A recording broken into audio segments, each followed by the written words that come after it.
The Outsiders, Chapter 4.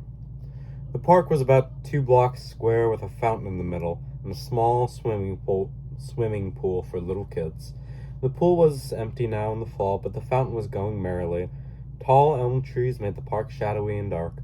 It would have been a good hangout, but we preferred our vacant lot.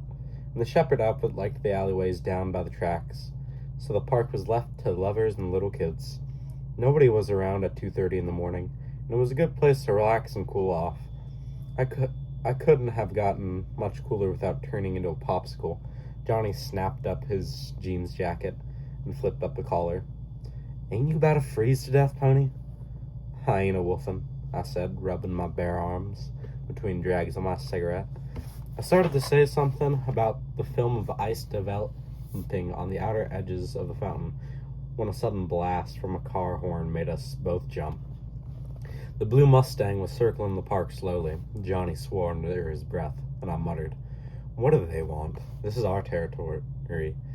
What are Socias doing this far east?"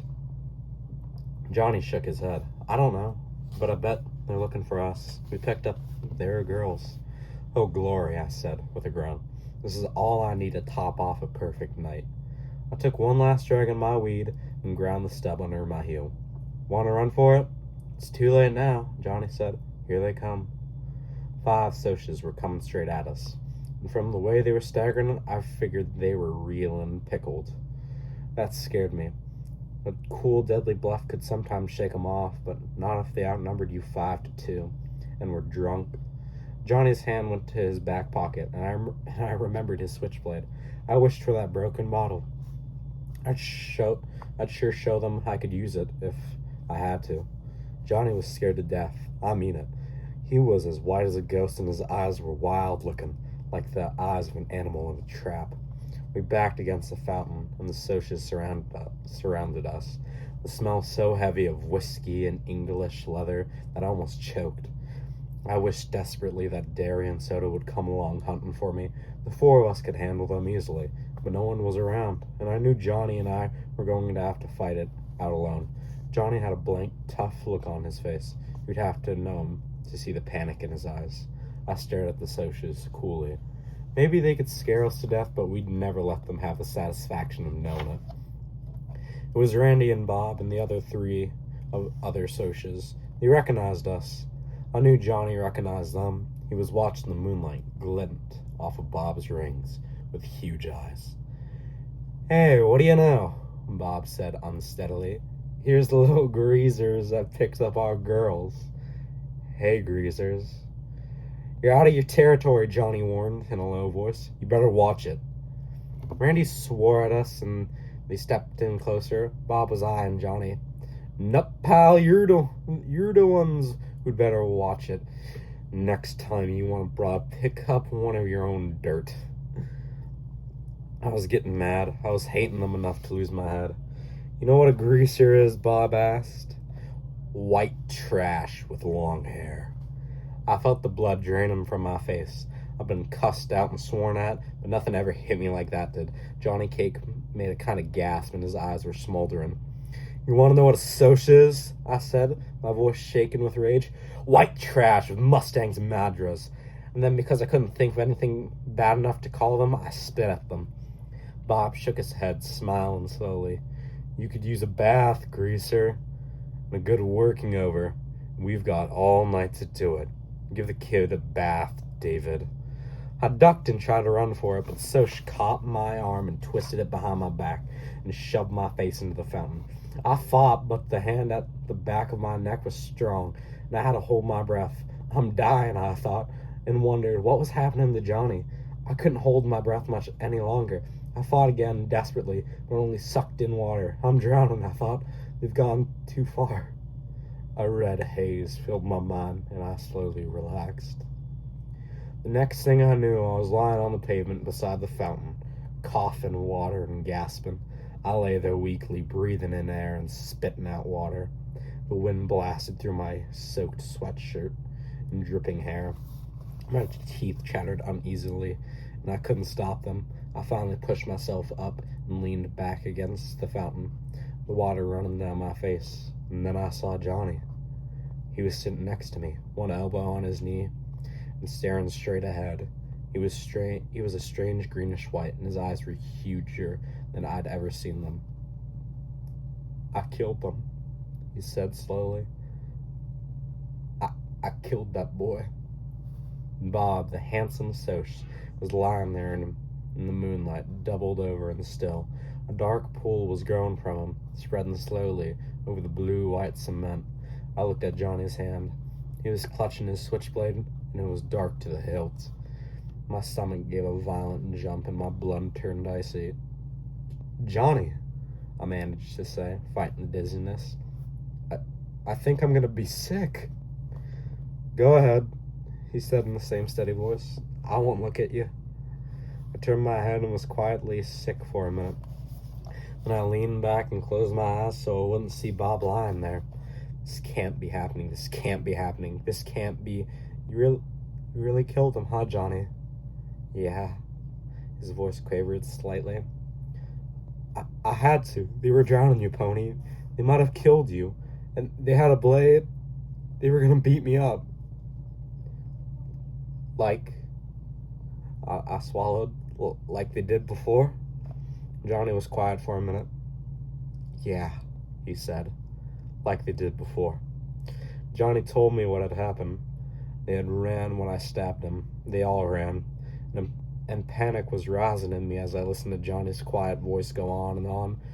"Johnny," I nearly screamed, "what are we gonna do? They put you in the electric chair for killing people." I was shaking. "I want a cigarette. I want a cigarette. I want a cigarette." We had smoked our last pack. "I'm scared, Johnny. What are we gonna do?" Johnny jumped up and dragged me up by my sweatshirt. He shook me. "Calm down, Pony boy. Get a hold of yourself." I hadn't realized I was screaming. I shook loose. "Okay," I said. "I'm okay now." Johnny looked around, slapping his pockets nervously. "We gotta get out of here. Get somewhere. Run away. The police will be here soon." I was trembling, and it wasn't all from the cold, but Johnny, except for the fact that his hands were twitching, looked as cool as Derry ever had. "We'll need money, and maybe a gun, and a plan." "Money, maybe a gun, a plan? Where in the world would we get these things?" "Dally," Johnny said with finality. Dally'll get us out of here." I heaved a sigh. Why hadn't I thought of that? But I never thought of anything. Dallas Winston could do anything. Where could we find him? "I think Buck Merrill's place. There's a party over there tonight. Dally said something about it this afternoon." Buck Merrill was Dally's radio partner. He was the one who'd got Dally the job as jockey for the Slash J. Buck raised a few quarter horses and made most of his money on fixed races and a little bootlegging. I was under strict orders from Derry and Soda not to get caught within 10 miles of his place, which was dandy with me. I didn't like Buck Merrill. He was a tall, lanky cowboy with blonde hair and buck teeth, or he used to be buck-toothed before he had the front two knocked out in a fight. He was out of it. He dug Hank Williams. How gross can he get? Buck answered the door when we knocked, and a roar of cheap music came with him. The clinking of glasses, loud, rough laughter, and female giggles, and Hank Williams. It scraped on my raw nerves like sandpaper. A can of beer in one hand. Buck glared down at us. "What do you want?" "Dally," Johnny gulped, looking back over his shoulder. "We gotta see Dally."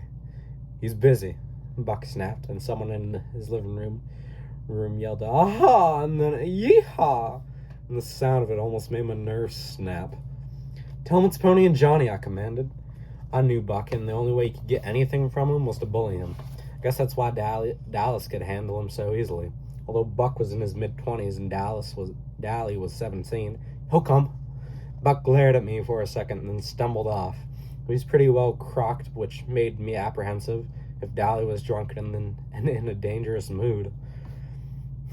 He appeared in a few minutes, clad only in a pair of low-cut blue jeans, scratching the hair on his chest. He was sober enough, and that surprised me.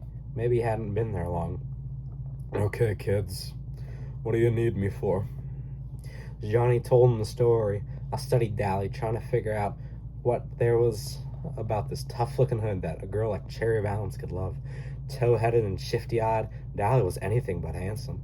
Yet in his hard face there was character, pride, and a savage defiance of the world. He could never love Cherry Valance back. It would be a miracle if Dally loved anything. The fight for self-preservation had hardened him beyond caring. He didn't bat an eye when Johnny told him what had happened, only grinned and said, "Good for you."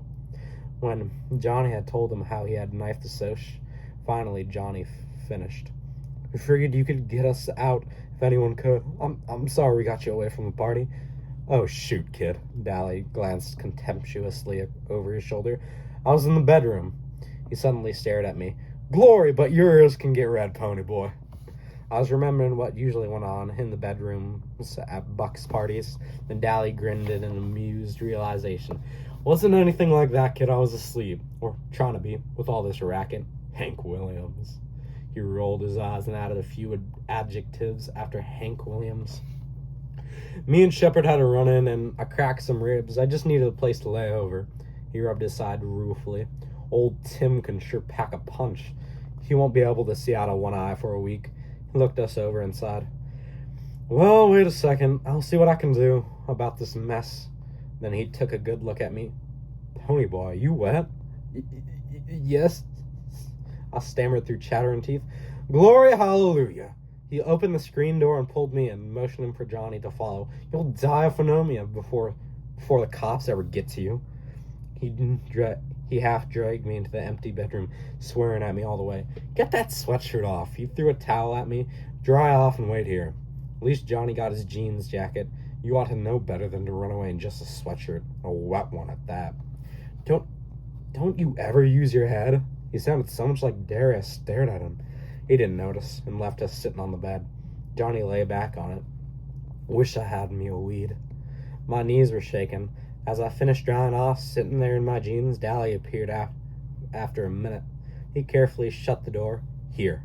He handed us a gun and a roll of bills. "The gun's loaded. For Pete's sake, Johnny, don't point that thing at me. Here's $50. That's all I could get out of Merrill tonight." He's blown as a salute from that last race. You might have thought it was Dally who'd fix those races for Buck, being a jockey and all, but it wasn't. The last guy to suggest it lost 3 teeth. It's the truth. Dally rode the ponies honestly and did his best to win. It was the only thing Dally did honestly. "Pony, do Derry and Soda Pop know about this?" I shook my head and Dally sighed. "Boy, howdy, I ain't itching to be the one to tell Derry and get my head busted." "Then don't tell him," I said. I hated to worry Soda Pop and would have liked to let him know I had gotten this far okay. But I didn't care if Derry worried himself gray-headed. I was too tired to tell myself I was being mean and unreasonable. I convinced myself that it would be fair to make Dally tell him. Derry would beat him to death for giving us the money and gun and getting us out of town. "Here," Dally handed me a shirt about 60 million sizes too big. "It's Buck's. You and him ain't exactly the same size, but it's dry." He handed me his warm brown leather jacket with yellow sheep's wool lining. It'll get cold where you're going, but you can't risk being loaded down with blankets." I started buttoning up the shirt. It about swallowed me. "Off the 315 freight to Windrexville," Dally instructed. "There's an old abandoned church on top of Jay Mountain. There's a pump in the back, so don't worry about water. Buy a week's supply of food as soon as you get there this morning, before the store gets out, and then don't so much as stick your noses out the door. I'll be up there as soon as I think it's clear." Man, I thought New York was the only place I could get mixed up in a murder rap. At the word murder, Johnny made a small noise in his throat and shuddered. Dally walked us to the door and turning off the porch light before we stepped out. "Get going," he messed up Johnny's hair. "Take care, kid," he said softly. "Sure, Dally. Thanks." We ran into the darkness. We crouched in the weeds beside the railroad tracks, listening to the whistle grow louder. The train slowed to a scream and halt. "Now," Johnny whispered. We ran and pulled ourselves into an open boxcar. We pressed against the side, trying to hold our breath while we listened to the railroad workers walk up and down outside. One poked his head inside and we froze. He didn't see us. The boxcar rattled as the train started up. "First stop will be Windrexville," Johnny said, laying the gun down gingerly. He shook his head. "I don't see why he gave me this. I couldn't shoot anybody." Then for the first time, I realized what we were in for. Johnny had killed someone. Quiet, soft-spoken little Johnny. who wouldn't have hurt a living thing on purpose, had taken a human life. We were really running away, with the police after us for murder, and a loaded gun by our side. I wished we'd asked Dally for a pack of cigarettes. I stretched out and used Johnny's legs for a pillow, curling up. I was thankful for Dally's jacket. It was too big, but it kept me warm. Not even the rattling of the train could keep me awake. I went to sleep in a hoodlum's jacket, with a gun lying next to my hand. I was hardly awake when Johnny and I leaped off the train into the meadow. Not until I landed in the dew and got a wet shock did I realize what I was doing. Johnny must have woke me up and told me to jump, but I didn't remember it. We lay in tall weeds and damp grass, breathing heavily. The dawn was coming. It was lightening the sky in the east, and a ray of gold touched the hills. The clouds were pink, the meadowlarks were singing. This is the country, I thought half asleep. My dreams come true. I'm in the country. Blast it, pony boy, Johnny was rubbing his legs. You must have put my legs asleep. I can't even stand up. I barely got off that train. I'm sorry. Why didn't you wake me up? That's okay. I didn't want to wake you up until I had to. Now, how do we find Jay Mountain? I asked Johnny. I was so groggy with sleep and wanted to sleep forever, right there in the dew and the dawn. Go ask someone. The story won't be in the paper yet. Make like a farm boy, taking a walk or something. I don't look like a farm boy, I said suddenly. I thought of my long hair combed back and slouching stride I used from habit. I looked at Johnny. He didn't look like any farm boy to me. He still reminded me of that lost puppy who had been kicked too often. But for the first time I saw him as a stranger might see him. He looked hard and tough because of his black t-shirt and his blue jeans and his jacket. And because his hair was heavily greased and so long, I saw how his hair curled behind his ears. And I thought, we both need a haircut and some decent clothes. I looked down at my worn, faded blue jeans, my too big shirt, and Dally's worn-out jacket. They'll know we're hoods the minute they see us, I thought. You have to stay here, Johnny said, rubbing his legs. You go down the road and ask the first person you see where Jay Mountain is. He winced at the pain in his legs. And come back and, for Pete's sake, run a comb through your hair and quit slouching like a thug. So Johnny had noticed it too. I pulled a comb from my back pocket and combed my hair carefully. I guess I look okay now, huh, Johnny? He's studying me. You know, you look an awful lot like Soda Pop, the way you've got your hair and everything. I mean, except your eyes are green. They ain't green, they're gray, I said, reddening. And I look about as much like Soda as you do. I got to my feet. He's good looking. Shoot, Johnny said with a grin. You are too. And I climbed over the barbed wired fence without saying anything else. I could hear Johnny laughing at me, but I didn't care. I went strolling down the red dirt road, hoping my natural color would come back before I met anyone. I wondered what Dare and Soda Pop are doing now. I thought, yawning. Soda had the whole bed to himself for once. I bet Dare is sorry he ever hit me. He really get worried when he finds out Johnny and I killed that Soch. Then for a moment, I pictured Soda Pop's face when he heard about it. I wish I was home, I thought absently. I wish I was home and still in bed. Maybe I am. Maybe I am just dreaming. It was the only night that Dally and I had sat down behind those girls. It was only last night that Dally and I had sat down behind those girls at the nightly double. Gloria, I thought with a bewildering feeling of being rushed. Things are happening too quick, too fast. I figured I could get into any worse trouble than murder. Johnny and I would be hiding for the rest of our lives. Nobody but Dally would know where we were. And he couldn't tell anybody because he'd get jailed again for giving us that gun. If Johnny got caught, they'd give him the electric chair. And if they caught me, I'd be sent to a reformatory. I'd heard about reformatories from Curly Shepherd, and I didn't want to go to one at all. So we'd have to be hermits for the rest of our lives and never see anyone but Dally. Maybe I'd never see Derry or Soda Pop again, or even Two-Bit or Steve. I was in the country, but I knew I wasn't going to like it as much as I thought I would. There are things worse than being a greaser. I met a sunburned farmer driving a tractor down the road. I waved at him, and he stopped. Could you tell me where Jay Mountain is? I asked politely as I could. He pointed on down the road. Follow this road to that big hill over there. That's it. Taking a walk? Yes, sir. I managed to look sheepish. Playing army, and I'm supposed to report to headquarters there.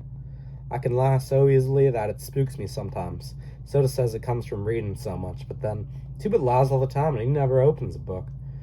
Boys will be boys, the farmer said with a grin, and I thought dully that he sounded as corn pony as Hank Williams. He went on and I walked back to where Johnny was waiting. We climbed up the hill to the church, although it was a lot further away than it looked. The road got steeper with every step. I was feeling kind of drunk. I always do when I get too sleepy. My legs got heavier and heavier. I guess Johnny was sleepier than I was. He had stayed awake on the train to make sure we got off at the right place. It took us about 45 minutes to get there. We climbed in a back window. It was a small church, real old and spooky and spiderwebby. Gave me the creeps. I've been in church before. I used to go all the time, even after Mom and Dad were gone. Then one Sunday, I talked Soda into coming with me and Johnny. He didn't want to come unless Steve did, and Two-Bit decided he might as well come too. Dally was sleeping off a hangover, and Dario was working. When Johnny and I went, we sat in the back trying to get something out of the sermon and avoiding people, because we weren't dressed so sharp. Most of the time, nobody seemed to mind, and Johnny and I really liked to go. But that day, well, Soda couldn't sit still long enough to enjoy a movie, much less a sermon. It wasn't long before he, Steve, and Two-Bit were throwing paper wads at each other and clowning around. And finally, Steve dropped the hymn book with a bang. Accidentally, of course. Everyone in the place turned around to look at us, and Johnny and I nearly crawled under the pews. Then Two-Bit waved at them. I hadn't been to church since, but this church gave me a kind of creepy feeling. What do you call it? Premonition? I flopped down on the floor and immediately decided not to do any more flopping. That floor was stone and hard. Johnny stretched out beside me, resting his head on his arm. I started to say something to him, but I went to sleep before I could get the words out of my mouth. But Johnny didn't notice. He was asleep too.